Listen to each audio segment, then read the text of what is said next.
여러분 안녕하십니까? 오늘은 AI 혁신의 실행 전략 네 번째 이야기를 하겠습니다.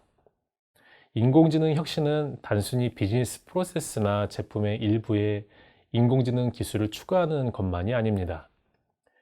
인공지능은 턴키 방식으로 들어와서 전원을 끼면 바로 쓸 수 있는 그런 종류가 아닙니다.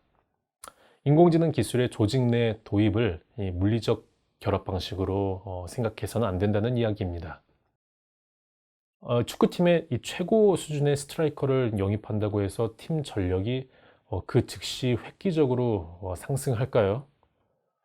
물론 메시나 호날두는 가능할 수 있습니다.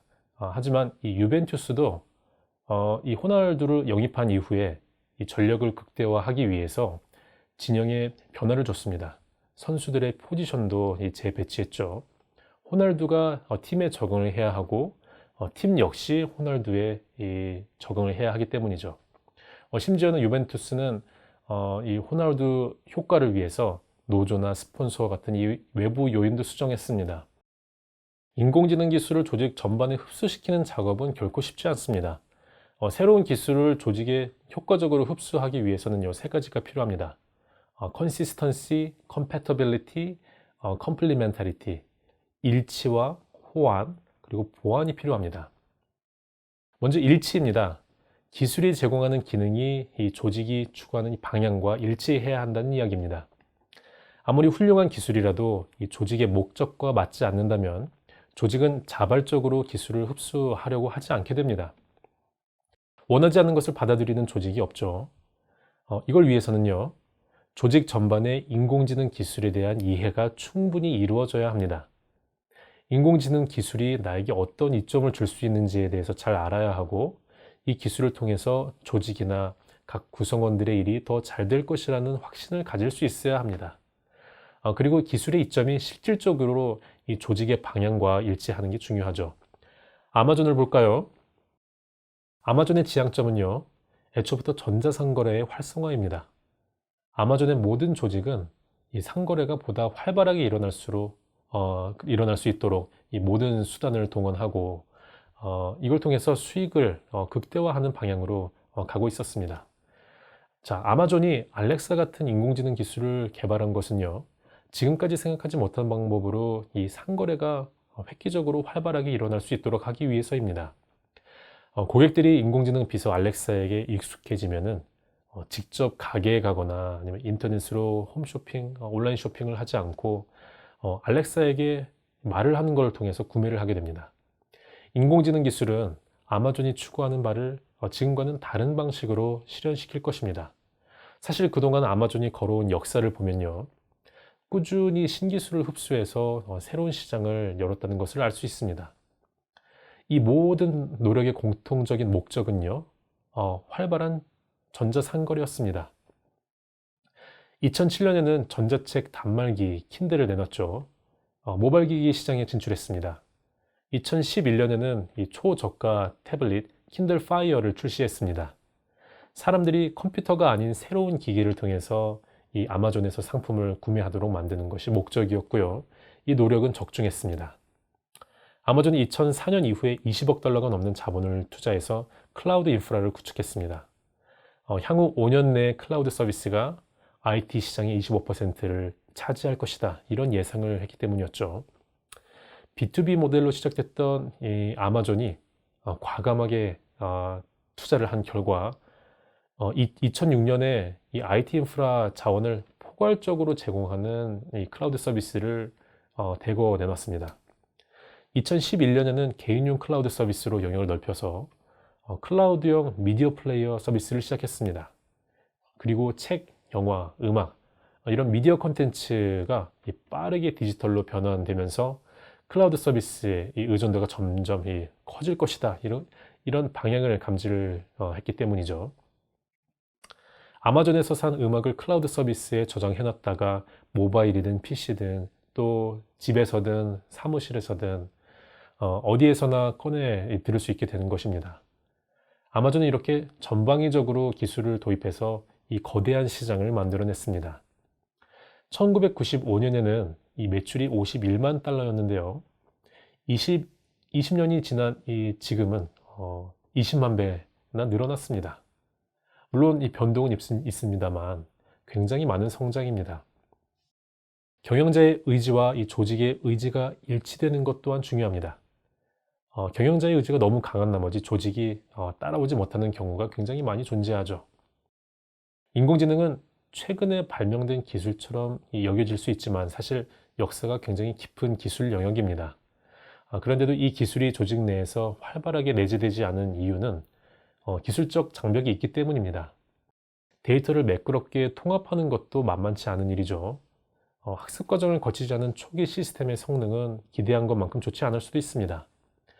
기존 사업과의 충돌도 극복해야 될 중요한 과제고요. 그래서 인공지능 프로젝트에 수반되는 이 다양한 어려움을 극복하기 위해서는 인공지능 개발에 대한 이 조직의 이해와 의지가 뒷받침되어야 합니다. 이를 위해서는 경영자는 자신의 의지를 전사적으로 선포하고 이게 전사적으로 공감과 이해가 되는 게 굉장히 중요하다고 할 수 있습니다.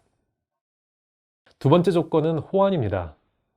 호환은 인공지능 기술이 실제 조직 안에서 작동되도록 하는 것입니다.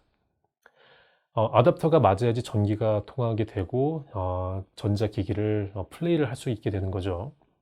인공지능이 조직 내에서 호환되도록 하기 위해서는요, 조직이 기술을 사용할 수 있는 역량을 갖추어야 합니다.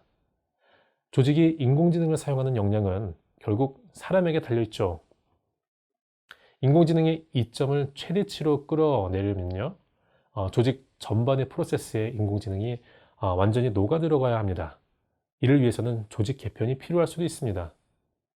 인공지능 기술이 제대로 작동하고 또 기존의 임직원의 업무 효율성을 높이는 구조로 조직을 재구성하는 게 불가피할 수 있습니다. 인공지능으로 인해서 회사 내 직군에 대한 정의를 다시 내려야 할 수도 있고요. AI를 도입할 때 이 조기에 조직 구조를 갖춰야지 초기 개발 단계부터 자동화를 통한 이 고객 서비스라든지 제품 설계 또 운영 효율성을 향상시킬 수 있는 것입니다. 인공지능의 기능과 조직의 프로세스를 통합하기 위해서 필요한 작업이라고 볼 수 있습니다.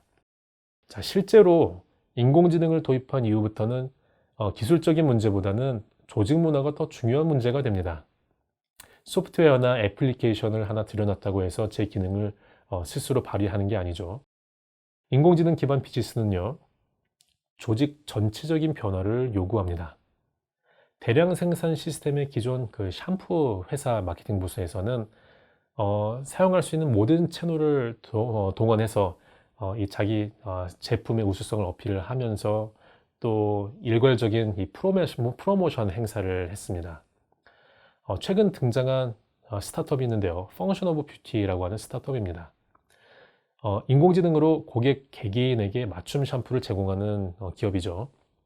이미 고객이 좋아할 만한 상품이 제조되어서 나오기 때문에 영업사원은 고객이 이를 잘 활용해서 경험을 극대화하는데 이 마케팅 초점을 맞춥니다.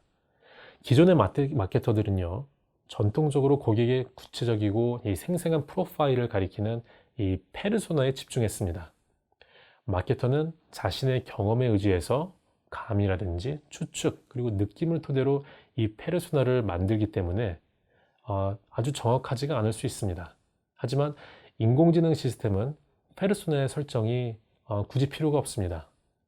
AI 알고리즘이 스스로 고객의 행동을 패턴화해서 실제 구매로 이어질 확률이 높은 고객들을 세세하게 파악한 다음에 구매 유력 고객을 골라내기 때문입니다. 이 두 마케팅 방식이 똑같을 수가 없는 거죠. 인공지능 알고리즘 영역에서 더 중요한 이슈는 단순히 이걸 만드는 엔지니어링이 아니라 이걸 새로운 비즈니스 프로세스에 맞추어서 마케팅이라든지 운영이라든지 이런 다양한 영역에 적용하는 것입니다. 스탠포드대 앤드류 응 교수가요, 머신러닝 도입은 기본적으로 기능공학이라고 이야기했습니다. 데이터에 내재된 이 기반 지식을 토대로 머신러닝과 같은 알고리즘이 사업 목표에 맞춰서 작동할 수 있도록 기능을 설계하는 작업을 말합니다. 이거는 엔지니어 혼자 할 수 있는 일이 아니라 조직 전체의 참여로 가능한 일입니다. 영업의 효율성을 높이는 방법 중에 하나가 이 리드 스코어링 모델이라는 게 있습니다. 이거는요, 고객마다 구매 가능성이 다르다는 것을 이제 전제로 하죠. 고객마다 기본 정보나 활동 이런 속성을 기반으로 해서 구매 가능성을 예측해서 순위를 매긴 다음에 가능성이 높은 고객에게 집중을 하겠다는 것입니다. 한마디로 영업의 적중률을 높이는 것이라고 볼 수 있죠. 고급 모터사이클 업체 이 할리 데이비슨 잘 아시죠? 엘버트라고 하는 AI 기반 마케팅 플랫폼을 활용해서 영업 리드, 다시 말해서 구매 가능성이 높은 고객 이 수를, 후보군을 2,930%나 많이 확보하는 성과를 거뒀습니다.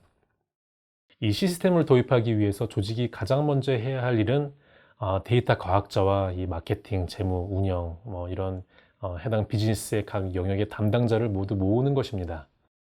비즈니스 전문가와 인공지능 전문가가 머리를 맞대고 어떤 기능을 어떻게 구현할지를 함께 고민하는 게 필요합니다. 각 부문별로 중요한 고려사항을 공유하고 이를 평가해서 시스템 구현에 반영할 사항들을 정합니다.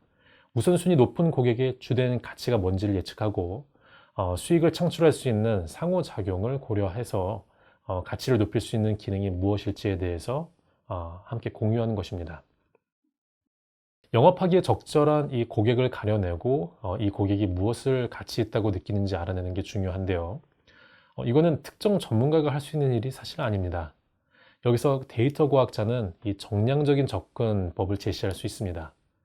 데이터 과학자는 그동안의 이 영업이나 판매 내역 데이터를 보고 중요한 리드 활동을 가려냅니다. 하지만 이 데이터에는 영업사원들이 실제 현장에서 겪은 경험이나 어떤 주관적인 감은 포함되어 있지 않습니다. 그렇기 때문에 영업사원들은 실제 영업 활동을 하면서 알게 된 고객의 행동과 중요한 고려 요건이 무엇인지를 공유해야 합니다. 데이터 과학자와 이 영업사원은 중요한 이 직관과 그렇지 않은 것을 구분을 하고 데이터가 말해주지 않는 중요한 기능을 찾아야 합니다. 인공지능의 주요 기능을 도출한 다음에 데이터 과학자들은 이 기능을 토대로 알고리즘을 훈련시킵니다. 그리고 이 기능들의 우선순위를 매기고 숨어있는 주요 기능을 찾아내는 알고리즘을 실행합니다. 이러한 과정을 통해서 잠재 가치가 더 높은 기능을 가려내게 되는 것입니다. 그리고 이 결과를 각 부문 전문가들과 다시 공유합니다. 잘 작동하는 기능은 무엇이고 그렇지 않은 것은 무엇인지를 함께 살펴보고 판매가 용이한지 그리고 판매할 때 상대적으로 ROI가 충분히 나오는지를 따져보면서 시스템을 점점 보완해 나가는 것입니다. 기능공학이 잘 이루어지기 위해서는 이렇게 조직 내 각 부문 전문가와 인공지능 담당자가 융화가 되어서 유기적으로 협력할 수 있어야 합니다. 비즈니스 가치를 끌어내고 알고리즘의 최적 방향을 정하기 위해서는 일회성 회의 수준이 아니라 지속적인 의견 교환이 이루어져야 합니다. 이런 과정을 통해야만 일관된 프로세스를 만들어낼 수 있습니다. 물론 현실에서는 이런 협력 작업이 결코 쉽지 않습니다. 데이터 과학자들을 고용한다 하더라도 그들과 함께 일하는 방법을 아는 사람이 조직 내에 아직 없을 것이기 때문이죠. 많은 경우에 판매 담당은 이 데이터 과학을 이해하지 못하고 그리고 데이터 과학자들이 제시하는 인사이트를 믿지 못하는 경우가 많습니다. 기획 파트 역시 데이터 과학팀의 문제를 해결하는 게 얼마나 어려운 일인지 모르기 때문에 성과가 빨리 나오지 않는데 실망하고 또 협력을 소홀히 할 가능성도 있습니다. 데이터 과학팀이 오랜 연구 끝에 인공지능 솔루션을 만든다 하더라도 이 IT 팀에서 이 새로운 솔루션을 일상적인 이 워크플로우에 바로 통합하는 것도 쉬운 일이 아닙니다. 반면에 이 데이터 과학자 역시 데이터가 설명하지 않는 영업사원의 이 직관에 의심을 가질 수도 있는 것입니다. 데이터와 이 다른 부분이 많기 때문이죠. 그리고 애써 개발한 솔루션을 이 워크플로우에 바로 적용하지 못하는 이 시스템을 보고 답답함을 느낄 수도 있습니다. 조직적인 문제에 대해서 이해를 못하는 부분이 있을 수 있습니다. 정기적으로 하는 회의에서 얻을 수 있는 혹은 눈에 보이는 이점이 당장 존재하지 않기 때문에 많은 구성원들이 이 통합 프로젝트 자체의 의미를 느끼지 못하고 또 많은 경우에 저항을 하거나 그런 경우가 일어나게 됩니다. 캡제미니의 2018년 조사에 따르면요, 인공지능 자동화를 도입한 금융회사 중에서 절반 정도는 AI 도입을 위한 이 조직 통합의 어려움을 겪는 것으로 나타났습니다. 이런 어려움을 극복하기 위해서는 경영진에서 인공지능 도입에 대한 의지를 강하고 분명하게 표명을 해야 합니다. 이를 통해서 조직 내 통합의 의미가 이 구성원 모두에게 충분히 인식될 수 있도록 해야 합니다. 그리고 통합 자체에 대한 인센티브가 있어야 하는 거죠. 프로젝트에 참여하는 구성원 입장에서는 이 부담스럽고 소모적인 일로 인식될 수 있기 때문이죠. 돈을 쓰면 된다고 생각해서는 오산입니다. 이 성과가 단기간에 난다는 예상을 하는 것도 위험하죠. 각 부문의 구성원들이 장기적인 시야와 또 폭넓게 수용할 수 있는 개방적인 마인드를 갖도록 하는 것이 중요하다고 볼 수 있습니다. 통합을 위한 마지막 조건은 보완입니다.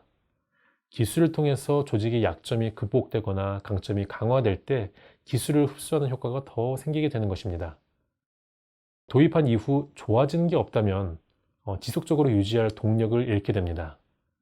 인공지능 기술에 의해서 변화가 일어나야지 이를 더 발전시켜서 시너지를 키울 수 있게 됩니다. 사실 인공지능은 제대로 활용하면 조직에 다양한 이점을 가져다 줍니다. 물론 이건 기술의 흡수가 성공적으로 이루어질 때 얻을 수 있는 결과죠. 하지만 이런 결과가 기술의 흡수를 더 촉진한다는 점을 고려해야 합니다. 기술의 흡수와 보완은 상호 의존적인 관계라고 볼 수 있습니다. 인기테라고 하는 출판사가 있죠.